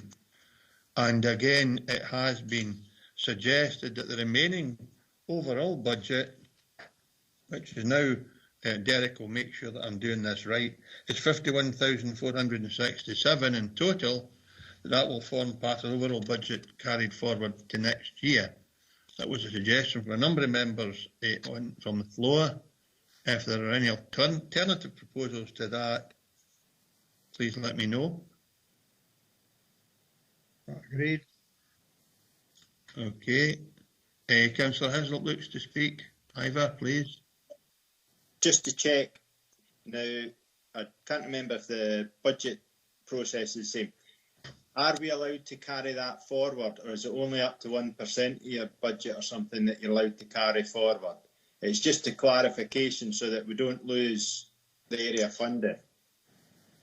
Yeah, pleased with that. Thanks for that inquiry, Ivor. Derek, can you help us with that? Yes, Chair. Councillor Hislop, I'm advised that we can carry the budget forward at the level, yeah. Okay, content with that, Ivor? Thanks very much. Well, if there are no dissents, then we will carry forward the remaining budget, and that is now £51,467 to the next financial year. And that deals with recommendation 5. So we've noted the update on the allocations agreed in this area committee. We've accepted 2 of the 3 expressions of interest and funded them in their entirety. We've noted that the cultural strategy has been delayed until the new financial year, and we've carried that forward in conjunction with all other monies that have not been allocated, and that should cover all of the parts in Derek's very comprehensive and helpful report. Derek, does that cover everything from your perspective? Yeah, that covers it. Thanks, Chair. Okay, members, in that case, we've made a decision. Thank you very much for that, and thanks for your input. Thanks for your presence, Derek. If you've any other reports, happy to have you see. If no, stay. If no, nice to see you again. Thank you. Oh, you're for the next one, aye. A proposed 25-year lease for the former Lochside Library, 30 Lochside Road, Lochside, Dumfries. And this is Derek's report. This report asks members to consider a request from Lift D&G Community Interest Company for a 25-year lease of the former Lochside Library, 30 Lochside Road, Dumfries. The lease is being requested in line with the Community Empowerment Scotland Act 2015 and in accordance with our Council's Community Asset Transfer Procedure. Recommendations from Nithsdale Area Committee will be presented to Finance, Procurement and Transformation Committee meeting on 17th November for a decision. This group have been active in the local community since 2016, have been supporting some of the most vulnerable residents of North West Dumfries throughout the COVID-19 pandemic. The organisation is seeking this facility to have a prominent retail space that can be used to provide food parcels. Household goods and clothing are also part of a mainstream shopping experience for those people who are experiencing poverty, and in an attempt to reduce stigma and barriers to accessing support. I would welcome members' discussion and remind members that the options to consider for the recommendation to finance and to procurement are detailed in paragraph 3.15. And Derek is with us today to answer any questions you might have. So, members, transfer the library, and Derek, do you have anything to add to your report? Nothing to add to the report, Chair. Thanks, Derek. In that case, open to members. Councillor Nicholson. Thank you, Chair.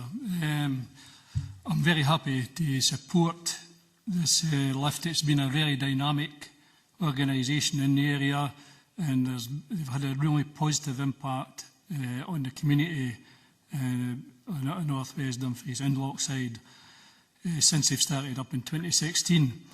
We have had the support over that period, and we've been pleased to give it over the past few years from the Labour group and other councillors in North West Dumfries, along with myself, and I have no hesitation in supporting them in this application. Thank you, Councillor Nicholson. I've got Provost, please. Thank you, Chair. Like Councillor Nicholson, I fully support this. The work that organisation do in the community is just wonderful. Just a couple of little questions for clarity I have for Derek. I just wanted to make sure there was nothing in the lease that would preclude this organisation from furthering a full CAT transfer in the future, and also to make sure it's not possible, or is it possible for another organisation or individual to apply for a CAT transfer while this organisation has the lease? It's just clarity, that's all. Derek. Thanks, Chair. Thanks, Provost.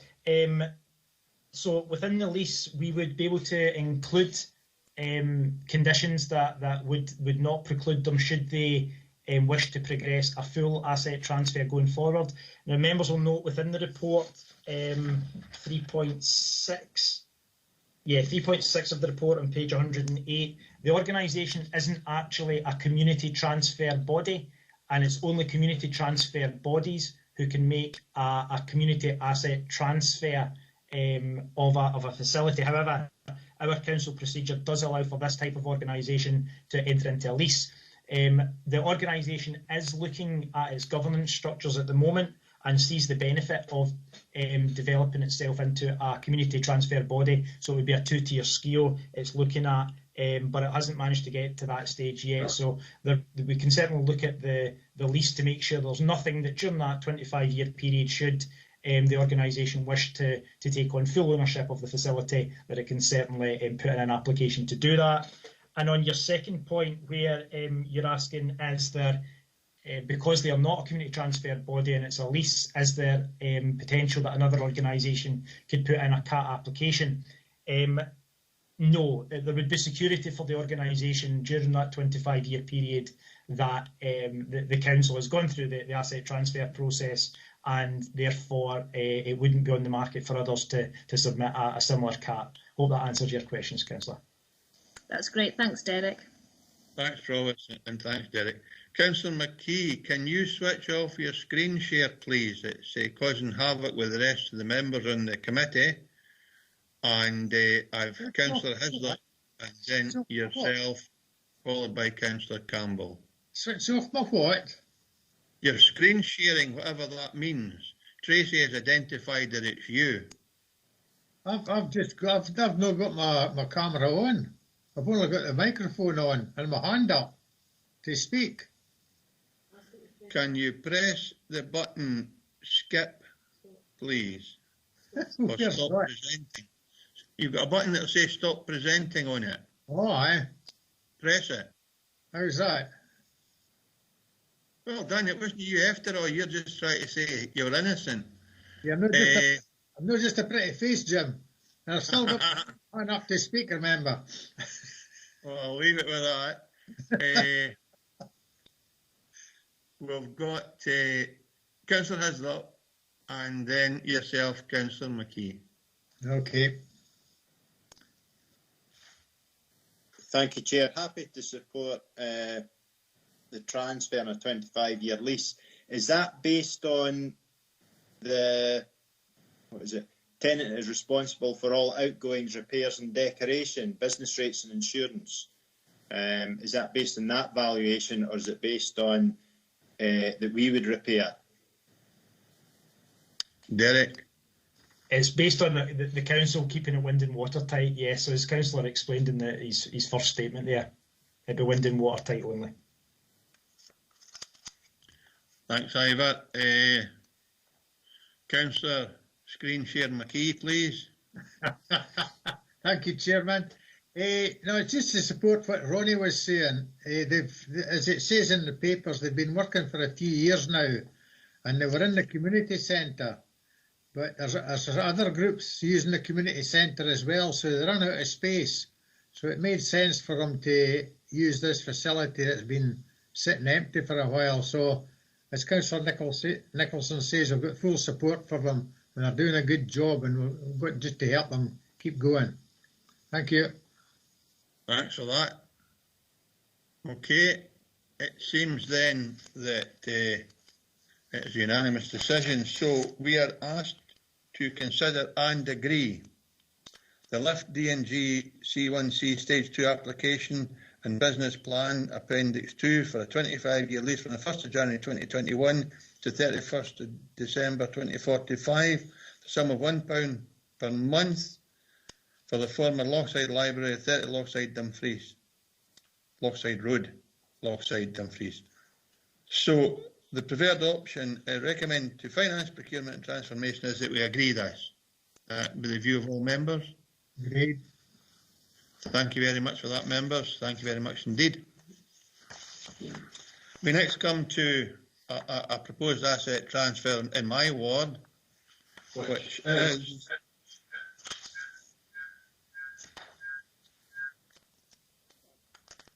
clarification, Jim, our ward. Oh no, Andrew, you're not in it, I'm sorry. I'll rephrase that, our ward. Our next report is for the proposed community asset transfer of a plot of land in Killahome. With this being in my ward, our ward, I am very familiar with the good work of Kirkconnell and Killahome Development Trust, as well as the need and desire for elderly people wishing to remain in their local community as long as they possibly can. And again, welcome members' discussion. Remind members that the option to consider for the recommendation for FPT are detailed in paragraphs 310.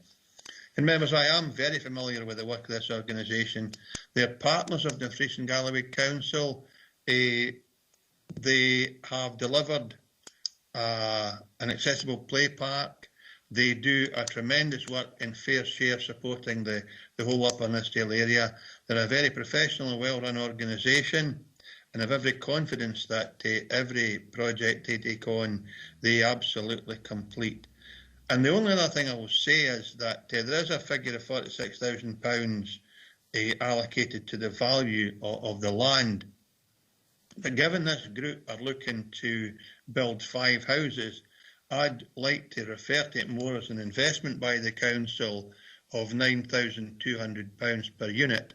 And I think for me, that would be a very small investment and a very small commitment by Dumfries and Galloway Council to this group, and indeed in consequence to the wider community at Killahome. Some of the older members will remember the Craigforth Consultants report.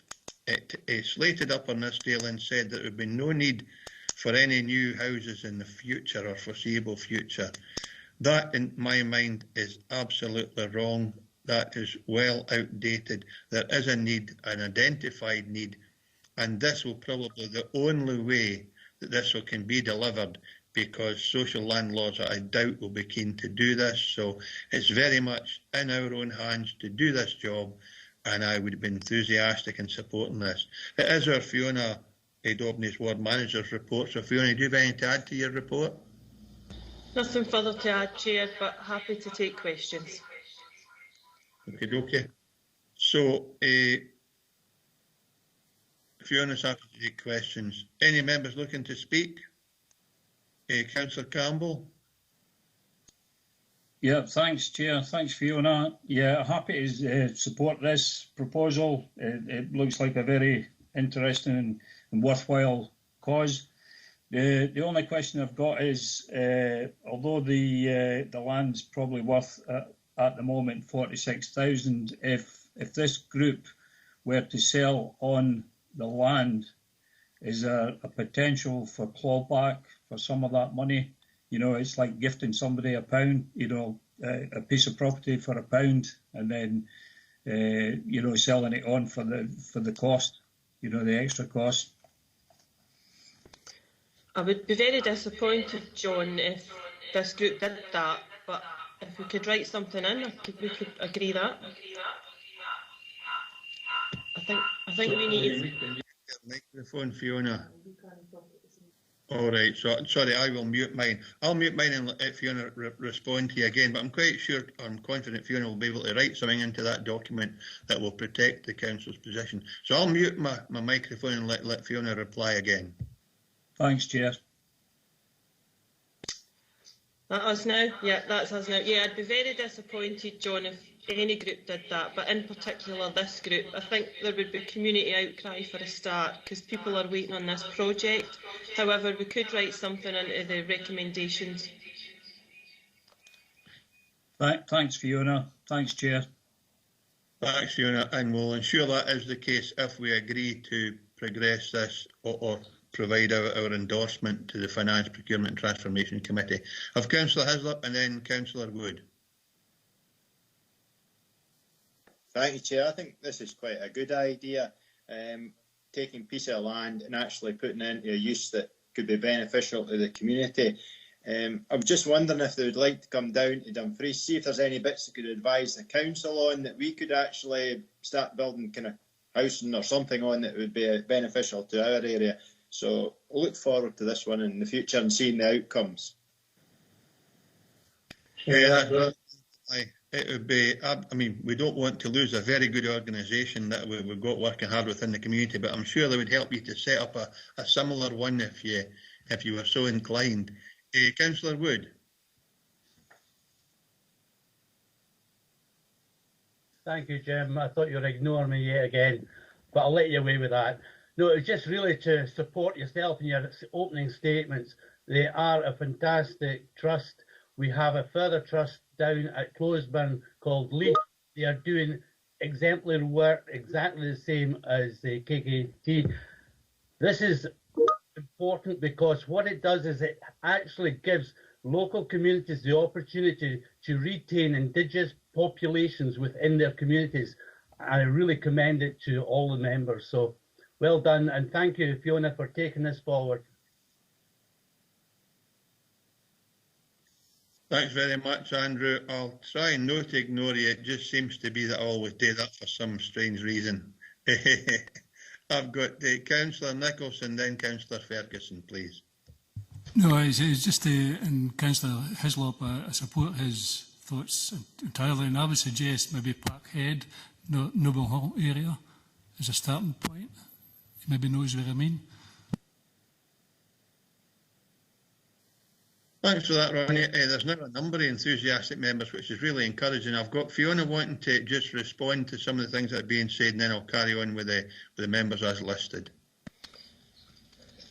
Thank you, councillors. I think Kirkconnell Home Development Trust would be more than happy to share their experience with any other organisation right across Dumfries and Galloway. They do that locally and willing to do it more widely, I'm absolutely sure. And just to let members know that Kirkconnell Home Development Trust have a ground maintenance worker and they actually maintain this piece of land currently on behalf of the council.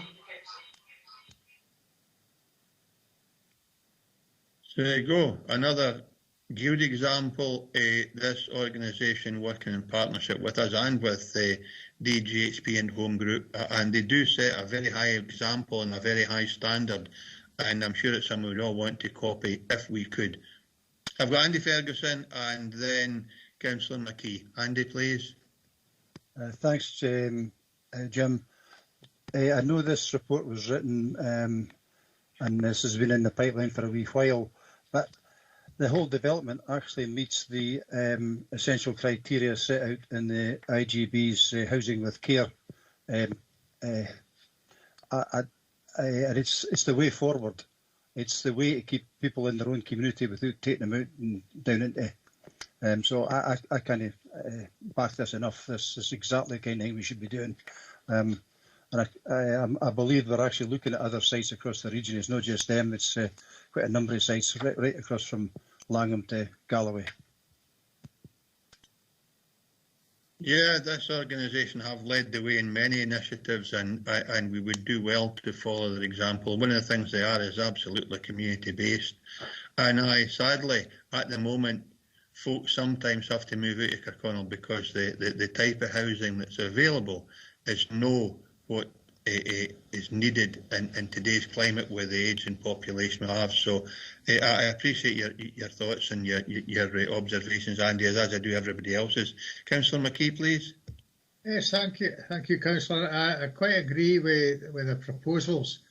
Just to say to Councillor Hislop, once he's read the papers for the planning application committee tomorrow, he'll notice that there's houses to be built down in the Dumfries area. I'll go no further than that. But no, it's certainly worthwhile, and the best of luck to them. Thanks, Chair. Thank you, Councillor McKee. If there are no other speakers looking to speak, I can take it as unanimous support for this proposal to be sent to the FPT with a recommendation that they approve this application. So we are asked to consider and agree the Kirkconnell Kilhome Development Trust Business Plan at Appendix 2 for the proposed community asset transfer of land at Nithsdale Road, Kilhome, as detailed in Appendix 1, and which option detailed in paragraph 310 to recommend. We can recommend the proposal to transfer it at a cost of £1. Is that the feeling of all members? Chair, can I come in, please?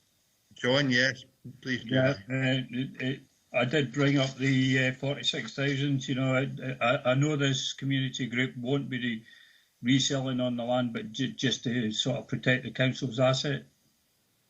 You're absolutely right. We will add another recommendation with your approval, John, that will say recommendation number 3. There must be a condition on the transfer that if this land is to be sold, the receipts are returned to the Fleece and Galloway Council. Or worse to that effect, it'll be up to Fiona to write such a document, but it'll be presented to FPT in advance, so the 17th of December, so they and they need to secure the funding within a certain time. So, but Fiona, well, she's with me, so she'll rehearse that again better than I can. But I'm sure Fiona will write a condition in that will satisfy you, Joanna, and protect the council's asset. Fiona, thanks, Chair. Yeah, we could include something, John, like if they don't secure the funding within 7 years, that it comes back to us. John, you can type that because there's a need to secure funding to complete this project. So I suppose that would do that if they've not secured funding within the 7-year timescale that they need to secure funding within, that the asset returns to the Fleece and Galloway Council and can it be sold for gain. Yeah, thanks, Chair. Thanks, John, and thanks, Fiona, for preparing to do that extra bit of work. So that will be the third recommendation in the report. So members are happy with that. We'll move on to the next agenda item, which is agenda item number 11. The next report is regarding Fleece Town Centre and the temporary 20-mile-an-hour speed limit that's being proposed. Many of our communities now have a 20-mile-an-hour speed limit restriction in place. This report identifies several streets within the Fleece Town Centre, and Tony Topping is available on Teams to assist members with any questions or discussions that we might have, and it's now open to members. Tony, are you with us? Yes, I'm here, Chair.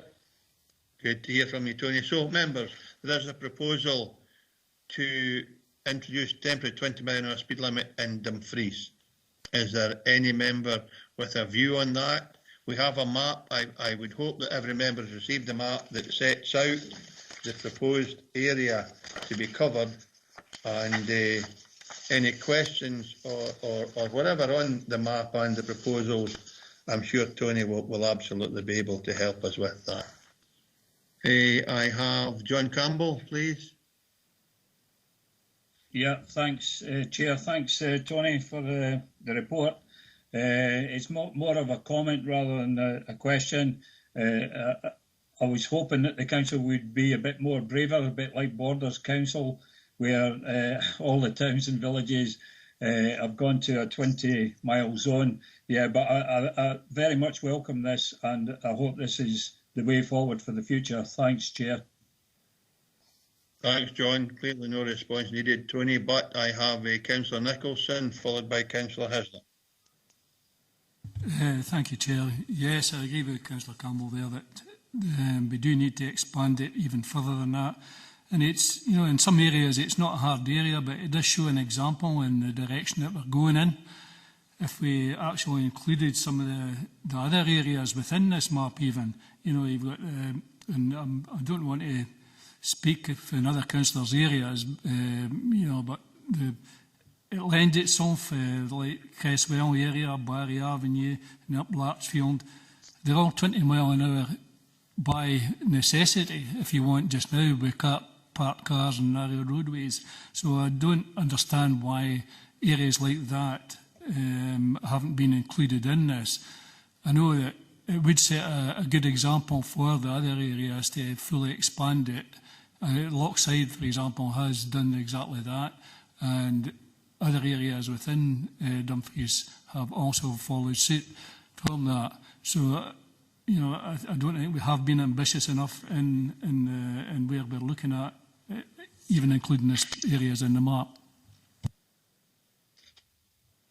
Tony, is there an opportunity to probably, if that's one question, we'll wait in case there are others and you can do them all at once, but that's one of the questions why we're not expanding further. I've got Councillor Hislop, the leader, and then Councillor McKee. Councillor Hislop. Would it not be cheaper just to take down the 30 mile an hour signs, put up 20 mile an hour signs, and that would cover all the points for a temporary basis? So we would have all the areas of Dumfries cover rather than just, you know, because we're going to have to put up posts at these new places with temporary signs up, whereas we could just replace the ones we already have and it'd be cheaper in the long run. Okay, Tony, that's another question for you. Leader, please. Thanks, Chair. Yeah, and I also, I'm sorry, I'm trying to get my hand out, and that's better. Yeah, I also support the proposals, but I don't think they go far enough. I think we are unfortunately rather timid on the issue of 20 mile an hour zones in Dumfries and Galloway. If you compare, for example, as it's been said, to Scottish Borders, I asked the leader of Scottish Borders Council whether she met any resistance from the police to their proposals to introduce 20 miles an hour right across their region. She said that they had, but they had just had the courage to go ahead and say, we're going to do it. And I have to say that, in fact, it's over 15 years since I went through the Scottish Parliament that it should be 20 mile an hour zones outside of primary schools, and we still have primary schools in our area that don't have a 20 mile an hour zone. I actually think that's fairly shocking. So I would like us to, as far as the committee is concerned, if we could make the indication to the parent committee that we would want to see faster progress, and in particular trying to bring this in our more congested areas, and in particular areas where, you know, people are living and would benefit from 20 mile an hour zones. Thanks, Leader. And lastly, Councillor McKee, and then Tony will cover these points. Thanks, Chair. I've no problem with what you're proposing, but looking at Lochside, I was standing in Newton Road the other day, and if the car was doing 30, it'd be lucky. It'd probably be doing more. You've got a flashing light on Craddock Road, which I think does a good job. People recognise it and see that, oh, I'm going too fast. What's your plans with introducing things like that? And if there's areas where there's a big problem, have you got a speed camera that you can move around to catch out some of them for speeding?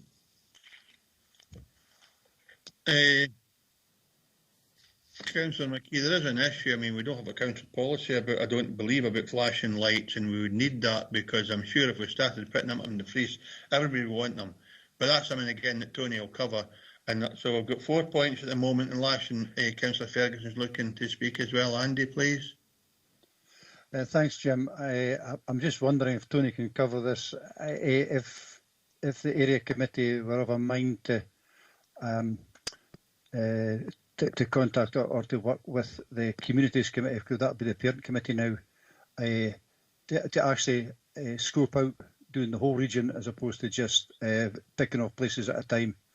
And I'd obviously interested in Tony's expert view on that, but it would certainly for me seem to be very similar, and I have to back up what the leader's saying. I'm in the borders a lot. My mother's still there, and they've wholly welcomed this reduction in speed across the place.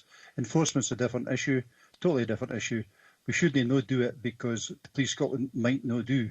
So, and in our role as ward councillors, we can rushel up Police Scotland to make sure somebody does actually police the speeding, and if it's a real problem in any given area.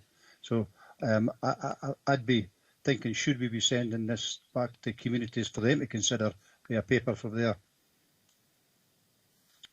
Thanks, Andy. We'll come to that. Andrew Wood now wanting that. Oh, I'm trying to ignore you, Andrew, but I can't. Come in, please. Thank you, Jim. It was really just to find out from Tony, will this be applicable to all modes of transport, or is it just purely for cars? Because even myself, who's not particularly fit, can do over 20 miles an hour on an electric bicycle. Okay, we can come back if there are any other questions, Andrew. So far, Tony, we've got whether or not we can cover a wider area, whether we can replace the 30 mile an hour signs by 20 mile an hour on a temporary basis, whether we can do a region-wide 20 mile an hour application for all communities, and the introduction of flashing lights, which I absolutely agree is a preventative measure that seems to a degree to be effective, but I don't think we have a policy for that, nor indeed a budget for that. But Tony, then please, and any other information you want to share with members would be helpful. Okay, thanks, Chair. I was just going to mention as well that at the Lower Burn Community Council meeting last week, I think it was the 3rd of November, they gave their support. The general consensus was it would be a good thing and needed to go ahead. However, some of their members had commented that Police Scotland should make a commitment to enforce the speed limit by handing out penalty notices for speeding above the 20 limit. And the Community Council Secretary will be writing to their Police Scotland representative to provide the same information to her. So yeah, with regards to the first point about expanding it, we've come up with this this area through consultations with Police Scotland. I think we say in the report that Police Scotland wanted it to be the roads and streets to be self-enforcing and to try and achieve a high compliance with the 20 limit and without the need for traffic calming measures. I think my report does state there's the sort of figure of 24 miles an hour. That's the mean speed. If existing mean speeds are at or below 24 miles an hour, you can implement a 20 mile an hour speed limit without the need for physical traffic calming measures, such as speed cushions, humps, chicanes, that sort of thing, that, as we know, it's not very popular with motorists. So we did look at a larger area. We covered more streets. We went further over the river. We did go up to other areas, up into the like Cresswell and out towards Georgetown. But as an initial temporary measure, we tried to focus on the town centre, and by doing that, we were getting agreement from Police Scotland that they would enforce it and give their approval to it. I was looking back at the paper for Borders when they took their 80 sites for their committee approval, that at that time Police Scotland were not fully supportive of it. We've got a good working relationship with Police Scotland in Dumfries and Galloway. we're sort of joint members of the Dumfries and Galloway Road Safety Partnership, and I sort of wanted to maintain that good working relationship with them. And I think I say in my report as well, this is a starting point. If we get this area to work after a couple of months and we think we're getting compliance, then by all means, yes, we are going to look at moving it out to further areas with support from Sustrans, who are, as you know, funding this scheme. So with regards to the posts and things that we will be installing, whilst as a temporary measure, we're hoping that it will become permanent, and we are receiving funding for all the new signs and road markings. Now, with regards to the suggestion just to take all the 30 signs down and put the 20s up, that would be going right out to the bypass. And we've got a lot of strategic roads coming into Dumfries that are, they're 30 miles an hour roads. Some of them, there's not a lot of traffic, not a lot of housing developments on them. For instance, Castle Douglas Road coming in that way. That suggestion would mean making it 20 as soon as you come off the bypass, basically. And again, Police Scotland would not support that, because we wouldn't get a high level of compliance due to the nature and environment of these roads. There's no frontages, no houses, no shops. You need to almost explain to drivers why they're in a 20 zone. What's the reason for them travelling so slow? It's because there's footways, it's because there's pedestrians, it's because there's school children, there's cyclists, and that's how we've sort of developed this this plan of where we think the 20 speed limit should be. With regards to the borders, 20, I've now actually made contact with a couple of colleagues at Borders Council, and I've been asking them how they went about implementing it, what's the feedback they're getting. I think they've said through social media they've been getting a bit of a hammering just because of lack of compliance, and they're saying, well, it's up to the police to enforce it. But in general, they are getting positive feedback from the public, and I believe that a paper will be going back to their committee in 12 months with suggestions on which sites to actually retain as 20 and which to actually remove. So it's not a given that they're all going to become permanent 20s. There may be some that will just revert back to 30 miles an hour. And as they are the only local authority out of the 30 or so in Scotland that have implemented it, all the other local authorities are sort of watching them and getting feedback from them on the success of it. So yes, whilst we do acknowledge their bravery and sort of commitment to road safety and active travel, we would have to look at our own region and how we would fund it. I believe as well they're getting assistance from Napier University in the assessment and evaluation of the pilot scheme they have. So we would have to do a bit of work to try and roll it out for Dumfries and Galloway. Craddock Road, flashing signs, yes, they were installed as part of the 20 mile an hour scheme for the Northwest campus. Flashing signs are an alternative to speed humps, so they are classed as traffic calming features, because I believe there was a few objections to people wanting objections to the actual speed cushions that were going in on Carrick Road. So the scheme for the town centre, as I've said, it's a speed limit, not a zone, so there's no traffic calming features as such. It's just signage, repeater signs, markings on the ground reminding people they're in a 20, and because mean speeds were round about the 24, it's only a reduction in speed of 17% gets you down to 20. So we're not asking for a huge reduction in speed from the public.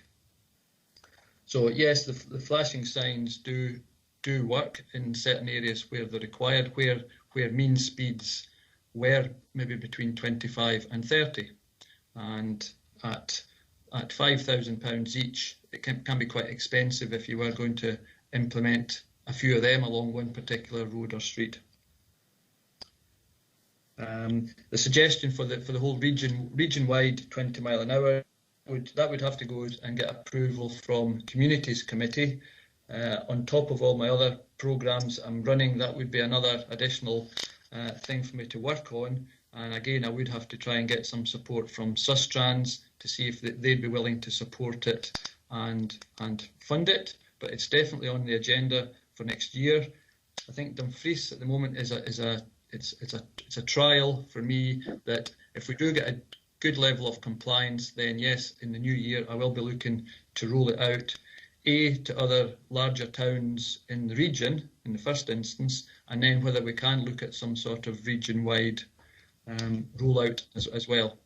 And that will be based obviously on the continuing feedback I get from Borders Council on the type of towns, villages, settlements that benefit the most from it. Thanks very much, Tony. I think one last one. I think, yes, the 20 mile an hour speed limit, I think, I'm not 100% sure, but I think the 20 limit is applicable to motorised vehicles. So electric bikes, I do think, come under that remit just now. So they could get stopped by the police if they were exceeding the 20 mile an hour speed limit, as well as motorists. Certainly be a headline for us, Tony. Councillor Wood caught speeding in his electric bike. Yeah. So I've got Councillor Nicholson looking to come back in. Thank you, Chair, and thank you, Tony. I understand the pressures that yourself and others would be under region-wide, but we do have that ambition, and you recognise that ambition from the councillors about expanding the scheme region-wide. But it's still, and you mentioned about Sustrans funding.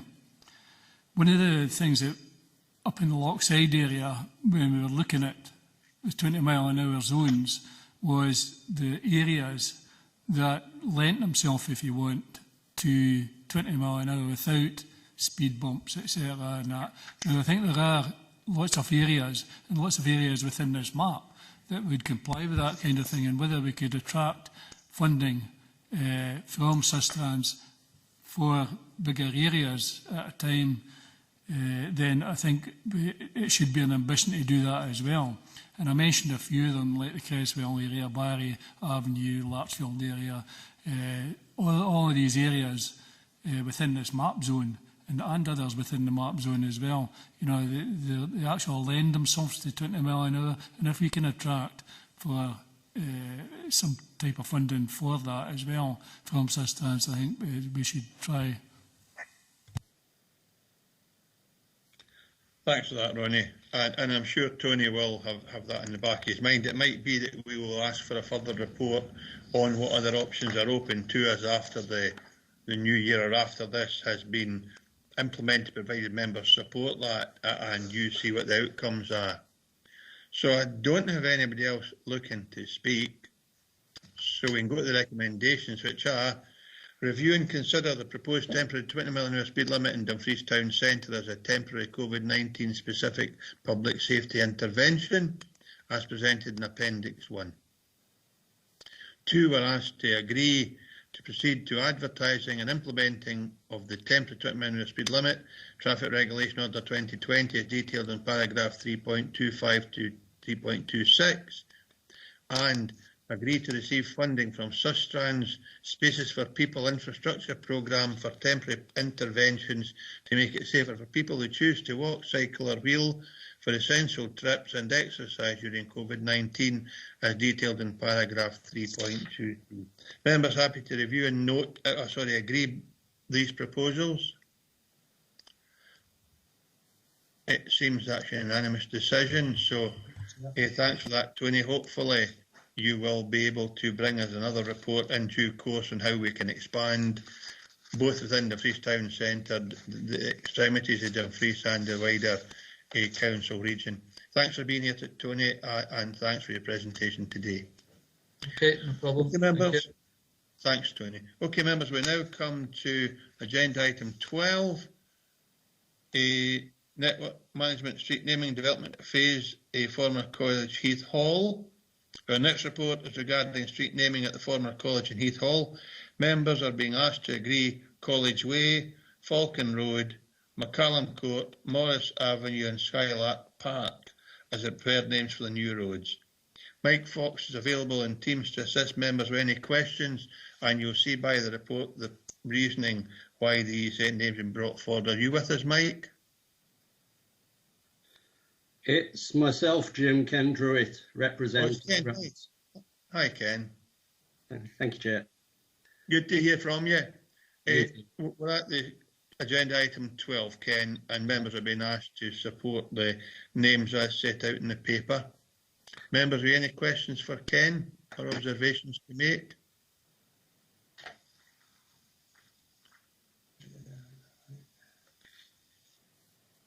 It looks like you're getting an easy run, Ken. Sounds okay to me. If there are no members looking to speak, I'll take it that that's a unanimous agreement to the street names as set out in Agenda 12. The recommendation, we're asked to agree College Way, Falcon Road, McCallum Court, Morris Avenue and Skylark Drive as the preferred names for the new roads associated with this development. So that's unanimous agreement. Thank you. Thanks, Ken.